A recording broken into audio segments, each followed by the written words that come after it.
we're going to start off our, this is the first accordion club of the year, and we're going to have two guests. We're very lucky to have Jesse Leger as our featured artist and presenter, who's going to be here in a little bit. And we were contacted by the great Joe Soprani. This is my job, Joe. The amazing, incredible, incomparable Joe Soprani. An accordion legend in the Philadelphia area. The recent subject of a documentary about his life and music. Let's see. He's a noted accordionist, educator, arranger, and composer, among many, many other things. And we're going to be gifted a few pieces that he's been arranging, working out. Yep. Yeah. Is that accurate? Absolutely, Okay. yes. And I will, with no further ado, I'll leave it to Joe to say anything. Thank you, Dallas. Thank you, Mike, for inviting me. Actually, I invited myself here to tell you the truth. I'll be playing at Widener College or University a couple of weeks from now.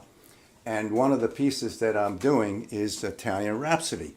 And there's a story behind it. A couple of years ago, I attended the reunion. I'm a former member of the Air Force Band, Washington, D.C., and they played Italian Rhapsody. And it was a collection of Italian folk and opera pieces. And after the selection, after the rehearsal, I went up to the colonel who conducted it. I says, "Colonel, this piece is crying out for an accordion." And to make a long story short, I got the score, and within 2 weeks after I got home, I arranged it for accordion, solo, and orchestra. And what you're going to hear is the soundtrack of the Air Force Band. And my sound engineer had reduced all the highs, so it sounds like accordion solo with band accompaniment.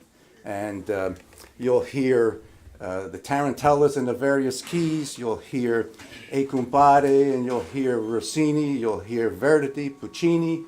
There's about 7 of them. See if you can recognize it.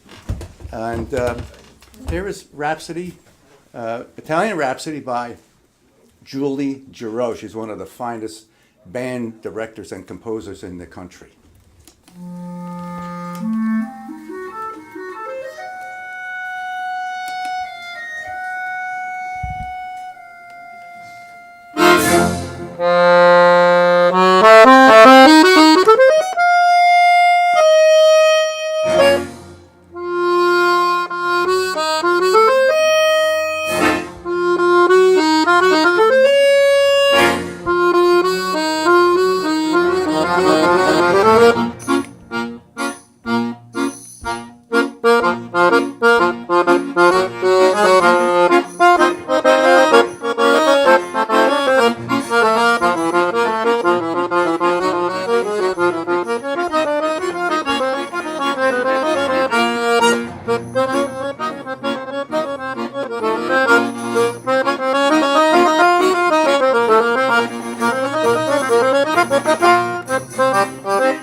had to have an accordion in there, right? Now this other one has a story to it. The second one we're going to do is called Italian Polka. And this was written, believe it or not, by Sergei Rachmaninoff. And he had heard it in Italy. And he liked it so much that he called Edwin Goldman, a very famous band director. And the rest is history, as they say. He wrote it for a concert band. And I also, in fact, I appeared with the Air Force Band last summer at the Capitol Steps, not the Capitol Steps, that was rained out, at the Washington Monument. And at rehearsal, again, I hear this Italian polka. I went up to the conductor and said, I have to have that. So I did the same thing I did with the Rhapsody. I got home, got the score, and arranged it and followed the same procedure with my sound guy. And here is the Italian polka by Rachmaninoff, and I hope you enjoy this one.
That's all she wrote, but I'm going to surprise you with another. So, for years, I've played original compositions, and there's one that really stands out in my repertoire, and that is the Carnival of Venice. And I entered that when I was 16 in a competition in New York, the American Accordionists Association. And it was the first time I really had any experience with AAA competitions. And I decided to use the Carnival of Venice with a piano accompaniment, and I've been playing it ever since. It's a terrific arrangement by Rossini, and if it's a good arrangement, I don't tamper with it. And I think you'll agree that the one by Rossini is a good one. So here is the Carnival of Venice with the variations.